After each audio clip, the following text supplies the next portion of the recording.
Rabbi Walby to come up to introduce our speaker for the evening, since it is someone very special. So, Rabbi Walby.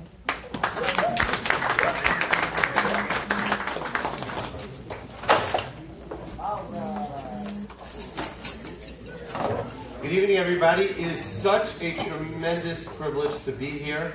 I want to first tell everyone that I was last week at the Kotel, and I had a special prayer at the wall for every one of our friends at Torch who learn and study and support. And I want you all to know that I was thinking about Partners in Torah and thinking about all the classes and all of the participants who come. And it really warms my heart that there's so many people here learning tonight. It's so beautiful. You all deserve a round of applause. And it's really amazing what's going on here. And I want to thank particularly Chaviva Granitsky for running this spectacular program. So we, in Houston, Texas, at Torch, are about to have a fantastic surprise tonight and a special treat that will begin April 15th, 2018. We have a new Torch family moving to Houston. And the announcement is starting right here at Partners in Torah.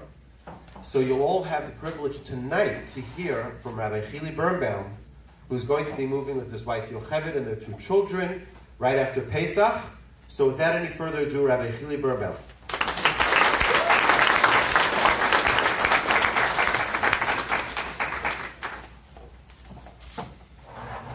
Thank you very much, Rabbi Wolby. Can you hear me? This is my first time speaking on the mic. So. Thank you very much for the introduction and for the welcome. My family and I are very, very, very excited to come to Houston and Torch and to join the community.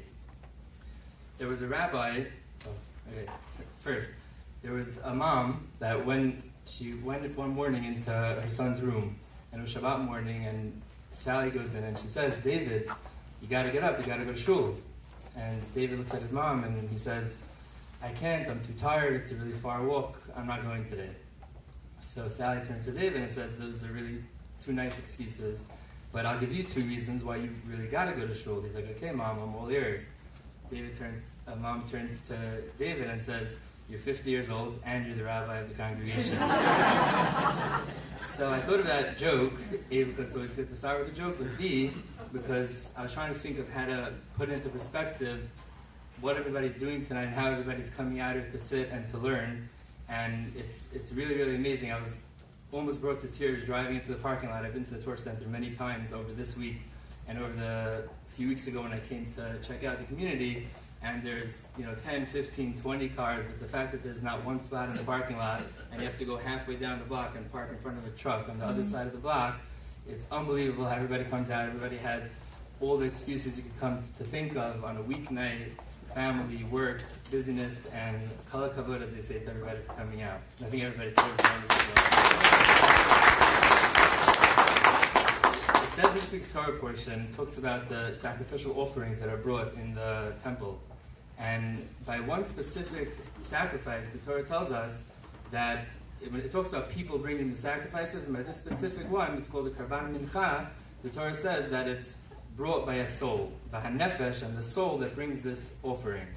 Rashi asks, why is the Torah all of a sudden, by this specific offering, talking about the person bringing it as a soul rather than just a person? And he proceeds to answer that the reason why it's talking about a soul bringing it is because this is the offering of a poor person. And a poor person with his menial means in his life goes to the temple and offers an offering that the Torah says is viewed as if he sacrificed his whole self. It's the concept of mesirat nefesh, of giving himself over, and that God gives the highest reward. And I was thinking to myself that the offering of the poor person is actually a much, much smaller offering than any other offering that can be brought. It's like a little bit of flour and it could cost him 50 cents. So at the end of the day, why is he being viewed as if he's sacrificing his whole self by bringing this little small offering. A wealthier person or a middle-class person brings his offering, and he's bringing a much, much smaller one because that's what his needs are.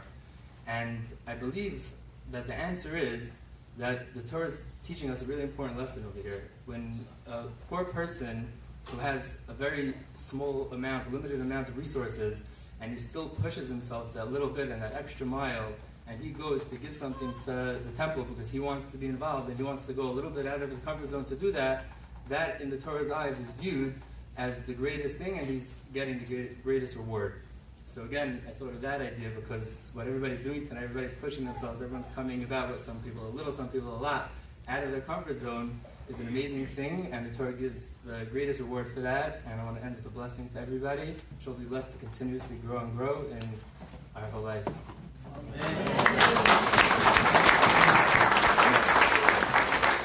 I just want to say, Partners in Torah did not exist when I came to Houston 4 years ago, so I'm considering reapplying for that incredible. That was great.